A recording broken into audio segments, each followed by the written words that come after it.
আমার চ্যানেলে তোমাদের সকলকে স্বাগত। আজ আমরা ক্লাস 3 রায়োমার্টিন প্রশ্ন বিচিত্রা থেকে অঙ্কের দ্বিতীয় পর্যায়ক্রমিক মূল্যায়নের 13 নম্বর স্কুল সলভ করব।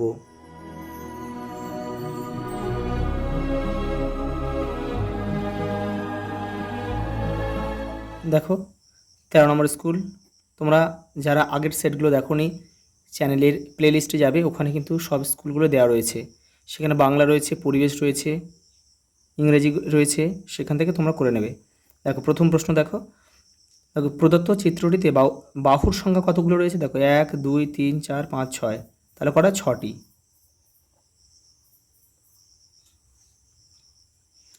পরেরটা দেখো, প্রদত্ত চিত্রটির নাম কি? এটা হচ্ছে আয়তক্ষেত্র।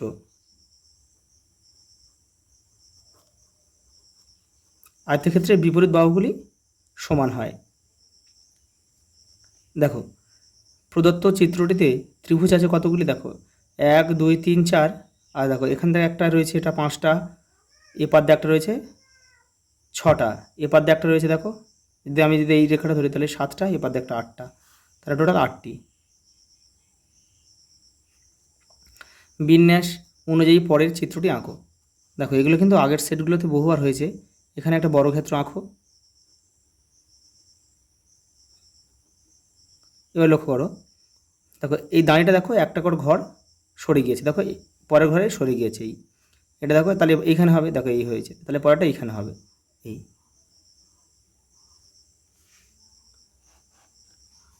দেখো ভাগশেষ ভাজকের থেকে কি হয়? ছোট হয়। 5টা 8-এর যোগফল 5 8 40।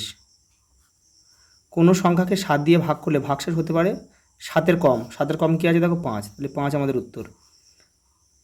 5 জোড়া জুতো, কটি জুতো? 1 জোড়া মানে 2টি, আর 5 জোড়া মানে তাহলে 5 দিয়ে 10টি।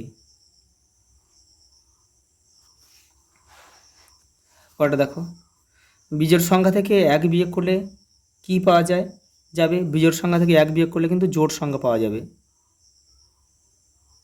দেখো একটা বিজোড় সংখ্যা 3, তার থেকে আমি 1 বিয়োগ করলাম, দেখো 2 হয়ে গেল। 2 একটা জোড় সংখ্যা। 50 থেকে 7 কতবার 7 বিয়োগ করা যাবে? কতবার? নামটা পড়ো। 7 7 7 49, 7 বার 27 56, 8 দিয়ে কিন্তু বেশি হয়ে যাবে, তাহলে 7 বার 7 7 49। নিচের প্রশ্নগুলির উত্তর দাও। দেখো কোনো ভাগ অঙ্কে ভাজক 7, ভাগফল 5, ভাগশেষ 2 হলে ভাজ্য কত? তাহলে দেখো ভাজ্য সমান সমান আমরা কি জানি?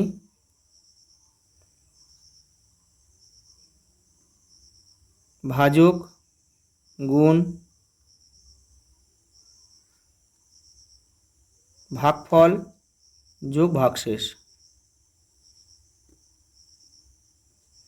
দেখো এখানে ভাজক কত? ভাজক 7, ভাগফল কত? ভাগফল হচ্ছে 5, আর ভাগশেষে 2। এখানে কিন্তু গুণের কাজ আগে করতে হবে বদমাসের নিয়ম অনুযায়ী। 7 5 7 35 যোগ 2 সমান সমান কত? 37। এটা আমাদের উত্তর। শূন্যস্থান পূরণ করো। 200 পয়সা সমান সমান কত টাকা? 2 টাকা। 100 পয়সা সমান 1 টাকা। 200 পয়সা সমান সমান 2 টাকা। শূন্যস্থান পূরণ করো। দেখো এখানে দেখো ভাগফল দেওয়া আছে আর ভাজক দেওয়া আছে, তাহলে ভাজ্য বের করতে হবে, শুধু জাস্ট গুণ করে দাও। দেখো 6 লম কত? 5 লম 35, 6 লম 54। শূন্যস্থান পূরণ করো। দেখো এখানে 15 সাথে কত গুণ করলে আমাদের, দেখো এখানে 300 হবে, তাহলে এটা কী করতে হবে আমাদের? এটার সঙ্গে এটা ভাগ করতে হবে, ভাগ করলে কিন্তু আমাদের এটা বেরিয়ে যাবে। তাহলে দেখো এখানে আমি, দেখো এটা একটা শূন্য তুমি যদি বাদ দাও তাহলে 30, তাহলে 15 দুগুণে 30, 15 2 30, আর এই শূন্যটা বাদ দিয়েছিলে এটা ধরো এখানে বসে দাও, তাহলে 20। তাহলে 20-র সাথে 15 গুণ করলে কিন্তু 300 হয়ে যায়। দেখো 183 সংখ্যাটি 3 দ্বারা বিভাজ্য কিনা দেখাও। দেখো এই সংখ্যাগুলো দেখো 3 দ্বারা, এই সংখ্যাগুলোর অঙ্কগুলো না 1 8 আর 3-এর যোগফল আমাদের দেখতে হবে 3 দ্বারা যায় কিনা। দেখো 1 আর 8 9, 1 8 8 9, 9 আর 3 12, তাহলে 12 সংখ্যাটা 3 দ্বারা কিন্তু বিভাজ্য, 3 4 12, তাহলে এই সংখ্যাটা অবশ্যই 3 দ্বারা বিভাজ্য।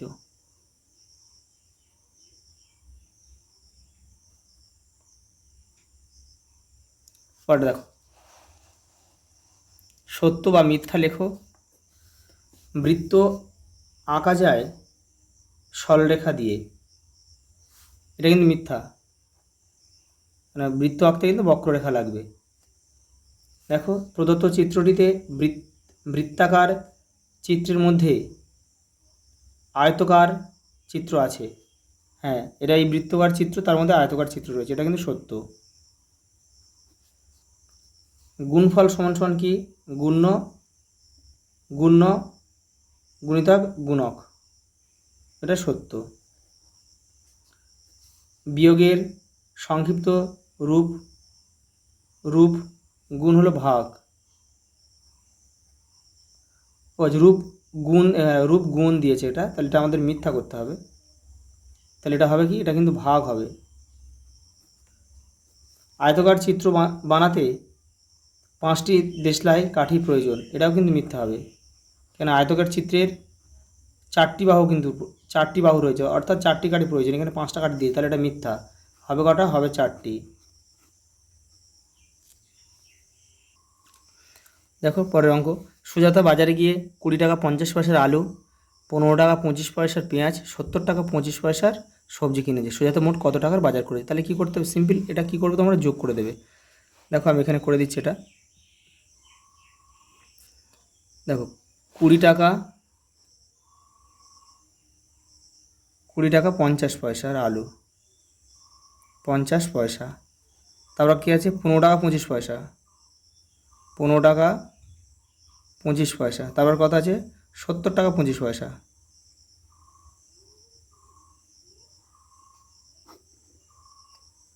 দেখো দেখো এখানে দেখো 50 25 25, তাহলে কি 100 আছে। তাহলে 100 কিন্তু এখানে আমাদের পয়সার ঘরে কিন্তু 100 লেখা যাবে না, এখানে শূন্য লিখতে হবে। কিন্তু 100 পয়সা, কারণ কি? 100 পয়সা মানে 1 টাকা, তাহলে সেই 1 টাকাটা কিন্তু আমরা এবারে যোগ করব। তাহলে দেখো 1 0, তাহলে 1 আর 5 6, হাতে কিন্তু কিছু নেই। 7 1 8 আর 2 10, 106 টাকা তার খরচ হয়েছে। দেখো পরেরটা দেখো। দিদিমণি ক্লাসে 285টি খাতা নিয়ে এলেন, প্রত্যেকে 7টি করে খাতা দেবেন। কতজনকে খাতা দিতে পারবেন এবং কতজনকে খাতা দিতে পারবেন ও কতগুলি খাতা দিদিমণির কাছে পড়ে থাকবে। তাহলে এটা কী করতে হবে? এটা ভাগ করতে হবে। দেখো এটা তাহলে 7 দিয়ে আমরা শুধু ভাগ করলে উত্তরটা হয়ে যাবে। এখানে আমি করেছি, দেখো 7 দিয়ে ভাগটা করো, এখানে ভালো করে লক্ষ্য করো। 4 সাথে দেখো 28, তাহলে মিলে গেল। যখন মিলে যাবে, দেখো যখন মিলে যাওয়ার পরে যদি একটা সংখ্যা থাকে, তাহলে কিন্তু এখানে একটা শূন্য খাওয়াতে হবে, নাহলে কিন্তু অঙ্কটা মিলবে না। শূন্য খাই, এখানে শূন্য করো, এবার তাহলে মিলে যাবে অঙ্কটা। কারণ কি? আমাদের দেখো ভাগফলের সাথে ভাজক গুণ করে কিন্তু আমাদের, আর ভাগশেষ যোগ করে, তার সাথে ভাগশেষ যোগ করে কিন্তু ভাজ্য আনতে হয়। তাহলে এটা হবে আমাদের কতজন খাতা দিতে পারবে? 40 জনকে খাতা দিতে পারবে, আর 5টা খাতা কিন্তু পড়ে থাকবে। এটা তোমরা উত্তর লিখবে কিন্তু সব। পুকুরের পাড় বাঁধানোর জন্য 7 জন মানুষকে কাজে লাগানো হয়েছে, প্রত্যেককে 135 টাকা করে দেওয়া হলো। তাহলে মোট কত টাকা দেওয়া হবে? তাহলে এটা কী করতে হবে? সিম্পল গুণ করে দেবে, তোমরা হয়ে যাবে উত্তরটা। 5 সাথে 35, 5 হাতে থাকে 3, 7 3 সাথে 21, 21 আর 3 24, 24 4 হাতে থাকে কত? 2, 7 1 7, 7 2 9, 945 টাকা। তোমার বাবা 6 জোড়া কলা আনলেন। দেখো 1 জোড়া মানে কত? 2টো হাতে, 6 জোড়া মানে কত? 12টা। এটা আগে করে নাও এখানে। তোমার কাকা 4 জোড়া কলা আনলেন, তাহলে 1 জোড়া মানে 2টো, 4 জোড়া মানে 4 2 8,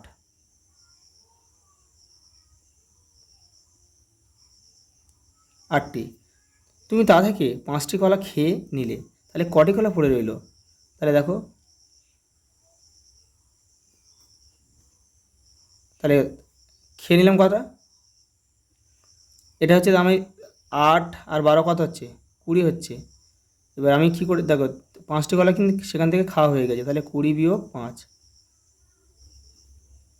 সমান 15টি কলা কিন্তু এখনও পড়ে রইল। আজ এই পর্যন্ত, দেখা হবে পরের ভিডিওতে।